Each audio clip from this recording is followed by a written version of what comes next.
e eu quero debater a situação gravíssima que passa o país. São mais de 100 mil contaminados e o Brasil tem a maior taxa de transmissão entre todos os países estudados. São 7.100 mortes num país que não tem teste em larga escala e diante, infelizmente, da possibilidade desses números serem muito maiores.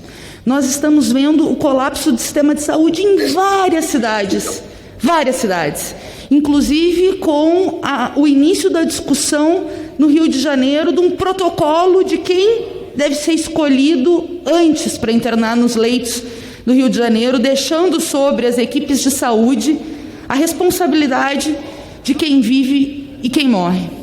Nós estamos diante da combinação da pior pandemia que a nossa geração já viveu com a crise econômica anterior, responsabilidade de uma agenda ultraliberal e fiscalista que massacrou o Sistema Único de Saúde nos últimos 2 anos com a PEC do teto dos gastos e que agora esses recursos fazem falta para os leitos, para os equipamentos de proteção individual. Não bastasse tudo isso, nós temos um lunático presidente da República, um criminoso, que segue presidente da República, embora já tenha cometido tantos crimes de responsabilidade, tantas vezes ele rasgou a Constituição.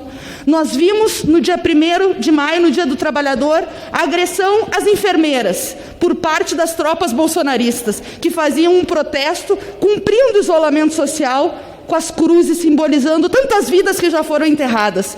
E lá foi a tropa de choque dessa extrema-direita agredir enfermeiras que estão dando as suas vidas para salvar as vidas da nossa população.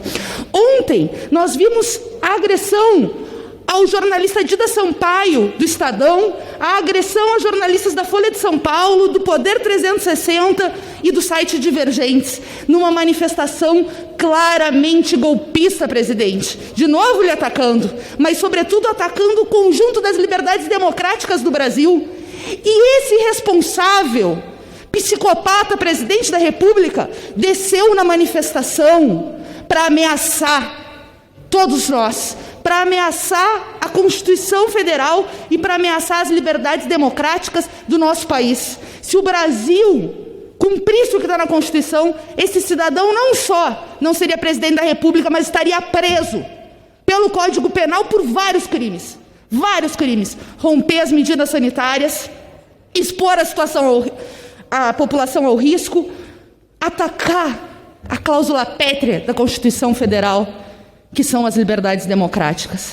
Mas esse cidadão não está preso.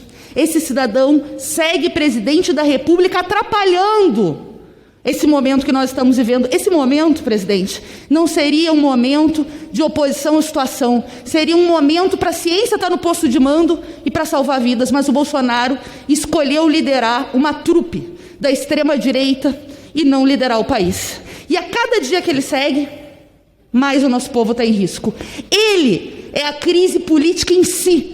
Ele causa uma instabilidade tremenda. Agora ele indicou para a Polícia Federal um amigo do Ramagem, que a primeira coisa que fez foi mexer no comando da Polícia Federal do Rio de Janeiro, que investiga as milícias e a rachadinha do Flávio Bolsonaro e o dinheiro do Flávio Bolsonaro que financiou as operações imobiliárias desses grupos criminosos. Hoje, e nós do PSOL estamos pedindo um requerimento de convocação do novo chefe da Polícia Federal para explicações para todo o plenário. Mas é muito pouco. Se as vozes democráticas não derem uma resposta à altura, ele vai seguir recrudescendo a extrema-direita e vai tentar avançar sobre as liberdades democráticas. É o momento mais duro da nossa história, presidente, mas é o momento mais necessário para que o Bolsonaro seja derrotado. Por isso é muito importante que tenha a unificação de todos os pedidos de impeachment.